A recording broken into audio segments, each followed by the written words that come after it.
দর্শক, এই মুহূর্তে জাহাঙ্গীরনগর বিশ্ববিদ্যালয়ের ক্যাম্পাসে আছেন আমাদের সহকর্মী আফজাল হোসেন। যুক্ত হচ্ছি তার সাথে।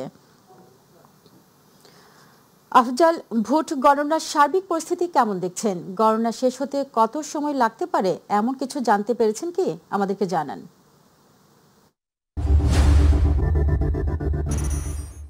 আপনারা জানেন পরবর্তী সময়ে বাংলাদেশ জাতীয় ছাত্রদলের পক্ষ থেকে একাধিক বিভিন্ন সময়ে বিশ্ববিদ্যালয় প্রশাসনের কাছে ডাকসু নির্বাচন করার জন্য আমরা ফরমালি এবং ইনফরমালি প্রথম দিন থেকে মাঠে ছিলাম। সেই পরিপ্রেক্ষিতে আমাদের এবং বিশ্ববিদ্যালয়ের সাধারণ শিক্ষার্থীদের মধ্যে একটি আশার সঞ্চার হয়েছিল। আমরা একটি স্বপ্ন দেখেছিলাম সকলের কাছে বক্সগুলো রাখা হয়েছে। হল থেকে যে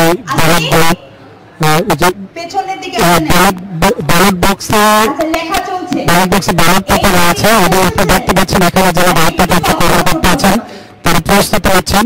এখন বক্সগুলো খোলা হবে এবং ম্যানুয়াল কাউন্ট হবে। আমি প্রসঙ্গে বলে রাখি, আসলে আমরা ডাকসু নির্বাচনের নেতা আমার মেশিনেই গণনার কথা ছিল, কিন্তু ছাত্র দলের অভিযোগের প্রেক্ষিতে সেটা আসলে ম্যানুয়ালি গণনার সিদ্ধান্ত গ্রহণ করা হয়। তো এখন যে ভোটগুলো পড়েছে, এখন এটা গণনা শুরু হবে। জাস্ট কিছুক্ষণের মধ্যে আনুষ্ঠানিকভাবে গণনা শুরু হবে। এবং থেকে পালামাজান ব্যতীত সবাইকে বের করে দেওয়া হয়েছে এবং এখানে সাংবাদিক যারা আছে তারা দোতলায় অবস্থান করছে এবং এখান থেকে সরাসরি দেখতে পাচ্ছে গণনা। এবং ক্যাম্পাসের বিভিন্ন জায়গায় আলাদা স্ক্রিনে দেখানো হচ্ছে এখানে গণনার পরিস্থিতি।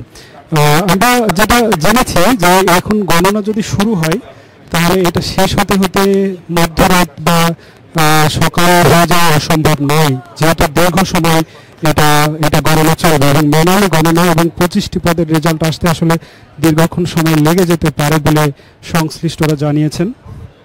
তো এখন 9:30 নাগাদ যদি শুরু হয় কয়েক ঘন্টা বা তারও বেশি সময় লেগে যেতে পারে। এদিকে সিনেট ভবনের সামনে একটু আগে 40-50 জন মিলিয়ে একটা মিছিল করেছে ছাত্রদল। আপনি জানেন যে তারা বিকেল নাগাদ যে মিছিল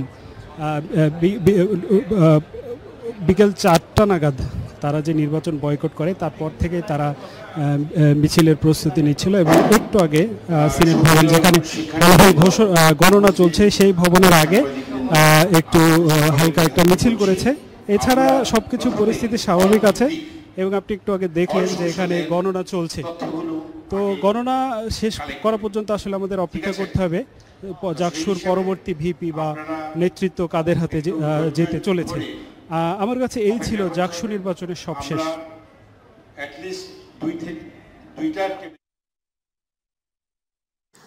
আফজাল, আপনাকে ধন্যবাদ।